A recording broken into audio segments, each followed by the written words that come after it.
wala po kayong mga Coast Guards na naka-assign in the island towns. And then we I also observe as one of the passengers na overloading po ang ibang mga pampasaherong sasakyan. What is your comment on that? Una po, magandang umaga po at thank you for this opportunity.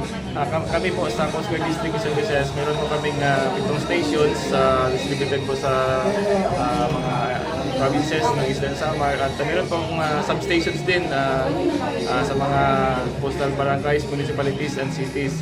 So sa mga island municipality naman po, meron po tayong mga substation or COPs but not all islands. Okay. Yun po yung aming plano po na mapaglagyan ng lahat po ng isla at lalong-lalo na po yung may mga maraming community po matugunan po yung safety concerns po pagdating po sa biyahe ng mga bangka patungo po sa mainland. Okay, so paano po maiiwasan yung mga paglubog ng mga bangka? Kasi lately maraming lumulubog eh. Do you have the directory of all these passenger vessels? Is it under the Philippine Coast Guard? Meron po yung Coast Guard na list of vessels na bumabiyahe, but yung pinaka mother list po talaga sa Marina sila po talaga yung rin yung may mga listahan po ng mga motorbangkas na registered po sa kanila.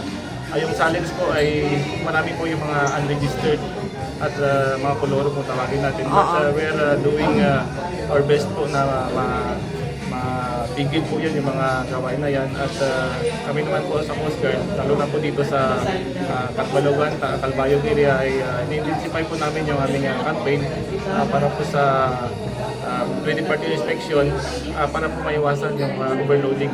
Kami po ay talagang hindi po pwede yung overloading pag kami po ay nag-inspect sa mga bangka na to at ang primary po objective namin is yung safety po ng mga pasahero. So if there are violations, ano po yung penalty sa mga motorbangka na ito? Pag meron naman po na kitang violation during the inspection, unang-una po ay kung siya po yung detainable, ang deficiency, i-detain po natin yan. Pag meron naman na rectifiable, we give enough time or yung ano po, yung kailan po, yung ano po, before departure or next port of call. At kung may violation po, ano po, in-issuean po natin siya ng EIR or enforcement inspection apprehension report. Then mag-conduct po ng adjudication, yung station commander, at andun po, makikita kung ano po mga violation niya at yung karampatang penalty po. Pero meron na pong nakarating na mga reklamo sa Philippine Coast Guard, and especially in Region 8, about these violations of the motorbangka operators. Meron po during the Coast Guard Marina Advisory Group po, quarterly po yun. May mga nakarating po sa amin na maganyang training. And yun nga, jointly with Marina, tutuwa po kami ng mga hakbang para po maiwasan to. Yung Marina man po sa administration naman, sila naman po yung agency na magawa nito. Kami naman po yung tulong sa kanila. So, ang goal po namin ay magkaroon ng joint administration o sa isla nito, lalo na sa mga island municipalities para wala na pong kulura. Okay. Kasi sir, napapansin na before leaving Calbayog, nakasuot sila ng vest. At hindi lahat ng pasahero may vest. Then after that, hinuhubad yung vest. Parang picture taking lang. And then, kasi kumukuha sila ng photos. And then after that, wala na. Yun ang napansin ko kung may isang pasahero.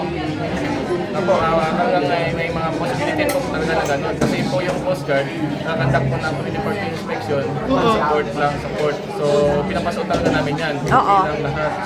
Then pag alisan ng bangka, nakarest na po sa kapitan o board captain ng bangka, yung responsibility na ipanatiling huwag maubad po o ipanatiling nakasuot pa rin yung life jacket. So, Okay. yun po yung possibility po na nangyari. Okay, so I guess if it will be okay on sa office nyo, I can send some photos and videos because most of us, nasa top load na po kami. So it's very risky navigating from the island towns to Calbayog City. Naka-top load kami and hindi talaga maganda. Talagang very risky.